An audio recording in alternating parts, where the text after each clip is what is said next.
Hello, friends, and welcome to the PrepWell podcast. I'm your host, Phil Black. And if you have an 8th, 9th, or 10th grader with big aspirations, like the Ivy League, or military service academies like West Point, ROTC, or athletic scholarships, boom, you've come to the right place. My specialty, my superpower, if you will, is preparing families for these competitive programs. I'll teach you what your child should do, when they should do it, and how you can help. So stick around and prepare to out-prepare. Hello, friends, and welcome to the show. Today we're talking about freshman year in high school. What is going through the mind of a high school freshman? What is not going through their minds? What's happening to their bodies? How motivated are they? How motivated should they be or not be? And how can you help your freshman get off on the right foot? Let's first talk about what life is like these days for freshmen in high school. And by the way, for context, I'll remind you that I have 4 sons. 2 are juniors in high school right now. They're twins, so they were freshmen 2 years ago. My 3rd son is a freshman now, and my 4th son is a 5th grader. So I've spent significant time in the breach with freshmen living in my own house. And of course, I've seen and heard from hundreds of freshman PrepWellers and their parents over the years as they've made their way through this gauntlet. For one, transition is always a challenge, no matter the time, the place, or the circumstance. We all know this from our own lives and our own experiences. And transitioning from middle school to high school is no exception. Oftentimes, freshmen find themselves in a new school that they may not be familiar with, a different learning environment, different lockers and teachers, more competition, upperclassmen, different expectations. And they have to sort all of this out sooner rather than later. And one way teenagers try to organize this onslaught of stimuli quickly is by finding a peer group that they can identify with. The peer group helps them get answers to many of their questions. Will these be good answers? Your guess is as good as mine, and we can hope they are, but I wouldn't bank on it. It's the blind leading the blind here. They do this in part because young teenagers have an insatiable need to belong. Girls typically lean on friend groups, and boys often look to sports teams to establish an identity and a sense of belonging. Needless to say, as this social experiment gets underway, it can be harrowing for both the teenager and the parent. And let's add to this the fact that freshmen have no idea what they're doing. Their bodies are all over the place. Their hormones are in overdrive. They're desperate for acceptance and validation. They're a mess. And they oftentimes do dumb stuff, many times unintentionally. It's their prefrontal cortex that's about 70% developed that directs a lot of their actions. And when we add technology, smartphones, apps, and access to porn and gaming and social shaming, it's a wonder that they survive one day. As we make our way through this storm, what do we actually want from our kids? What do we want them to learn during high school? Who do we want them to be? Here's a list to get us started. Good decision makers. If they become good decision makers in general, hopefully that will translate into the specific as they continue to face all kinds of new challenges. We look for high character and kindness. We want them to do the right thing. We also want them to make small mistakes. We want them to make these small mistakes early and often, don't we? So we can address them, get those mistakes out of the way. Because we know they're coming, it's just a question of time. We may as well get them done early. We don't want them, however, making the big mistakes, the life-altering mistakes. There used to be 3 big mistakes: drugs, alcohol, pregnancy. Now there are 4 big mistakes: drugs, alcohol, pregnancy, and social media snafus. Avoiding these big mistakes is a big priority. I'd like my kids to have the beginnings of a vision of what they want their life to look like someday. Not a perfect plan, but a vision. And a rough plan on how to get there. Wouldn't that be nice? I think we all want our kids to be socially and emotionally resilient because they're going to take some hits. They're going to take some shrapnel from friends, girlfriends, boyfriends, coaches, teachers, you name it. How will they respond? When it comes to academics, of course, we all want them to do well. And importantly, we want to help them connect the present to the future, to understand that things done today will have consequences tomorrow, both good and bad. This, it turns out, is a tough lesson to teach, in my experience. Of course, we want them to develop strong habits, study habits, nutrition habits, sleeping habits, personal hygiene habits. And how about life skills? We'd like them to know how to do stuff, how to pump gas, how to use a credit card, do laundry, use an ATM, change a car tire, how to turn off an overflowing toilet bowl, how to turn the water off to the house, or shut down electric to the house.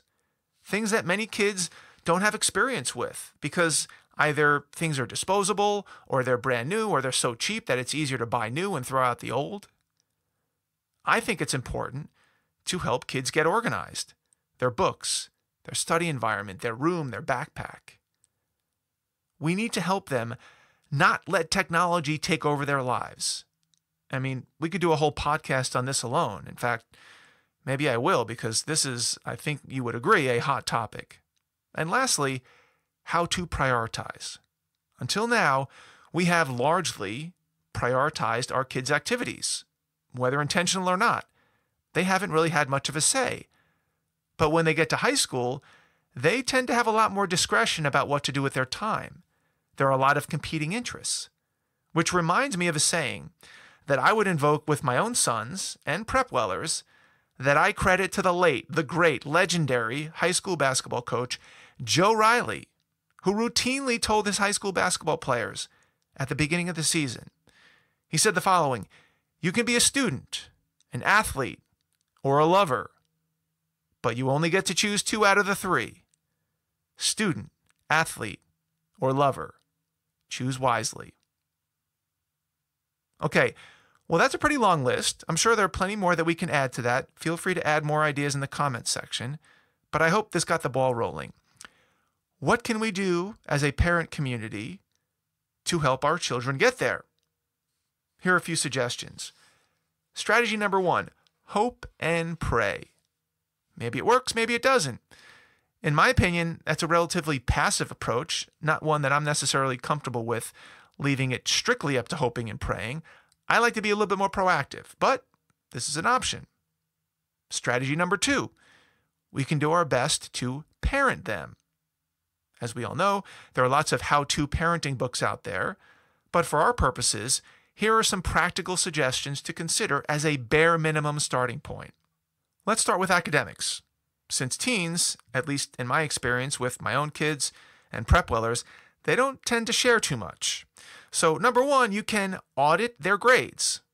Most schools have apps or portals where you can check out your child's grades. For example, in our particular district, we have something called Power Schools. Maybe you've heard of that, or maybe you have something different.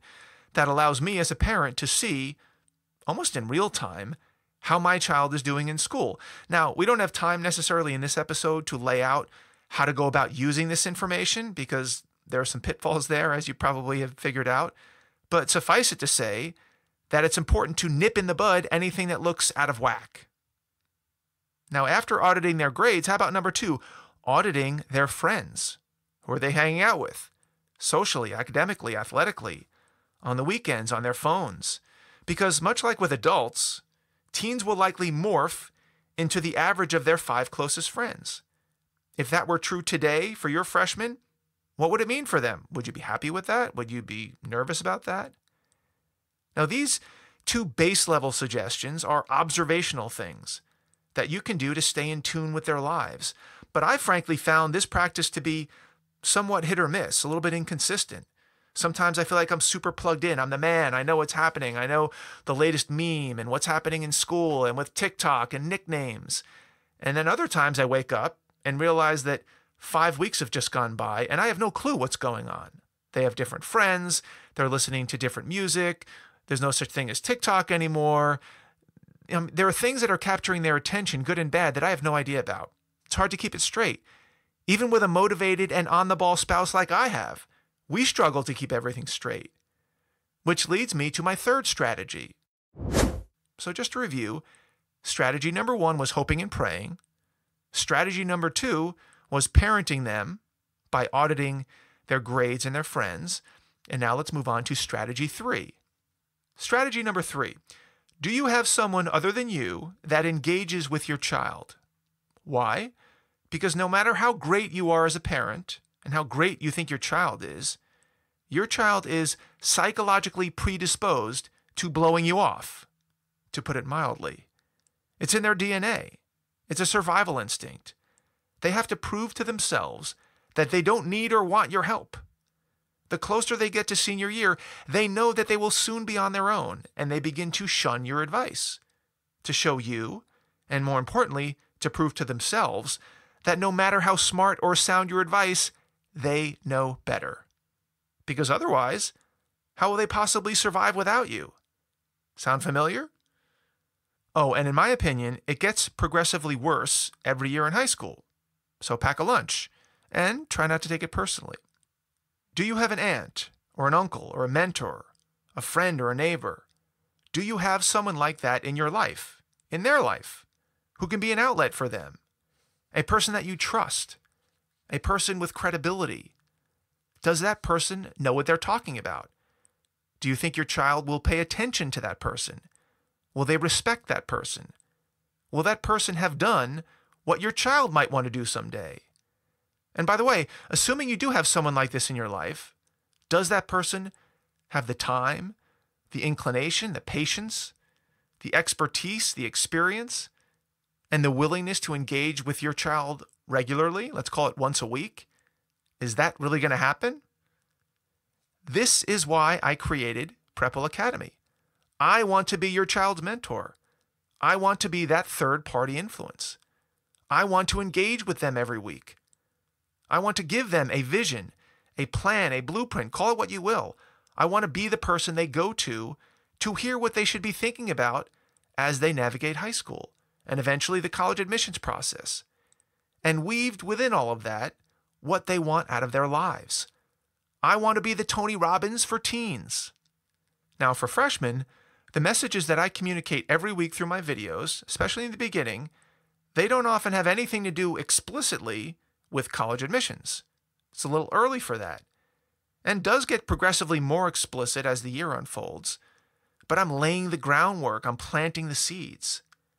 It's important for your child to get familiar with the language, the expectations, the reality of the way forward from someone other than you, especially if they aspire to attend a competitive college program down the road, whether it's a top 50 school or an Ivy League school or a high academic school or a military service academy, or maybe they're serious about playing sports in college.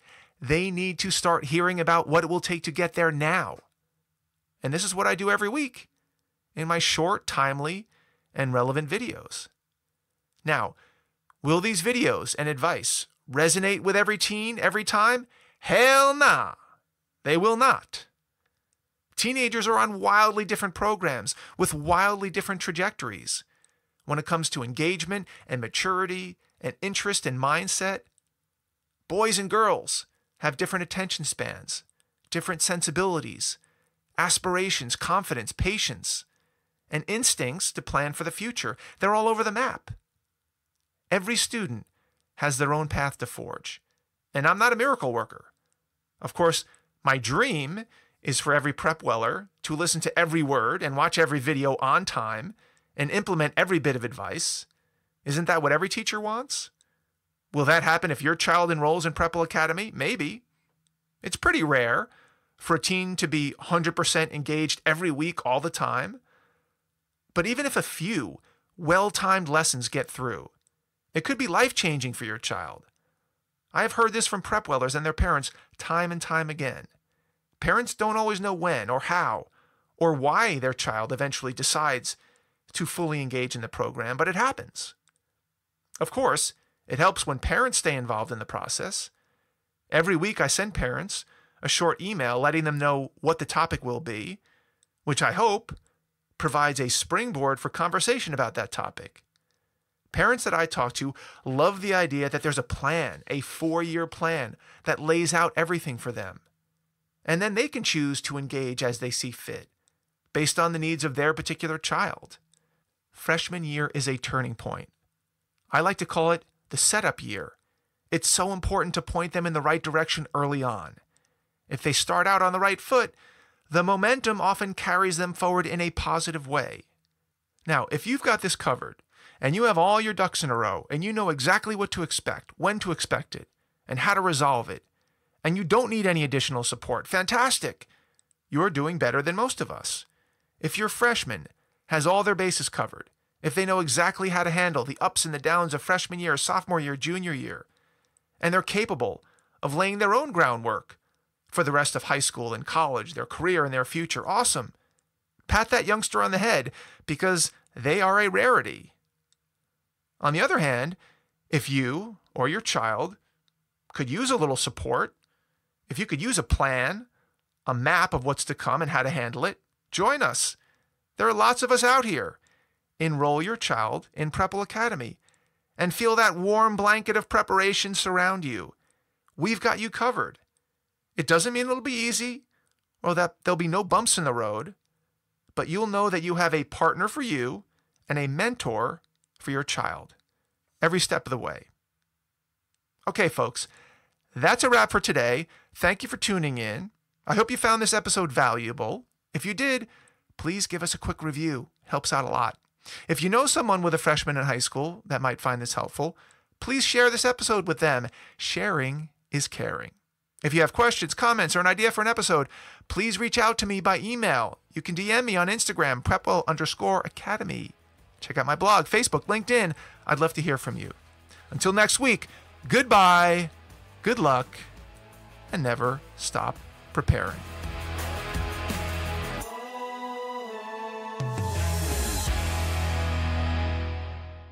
This podcast is brought to you by Prepwell Academy.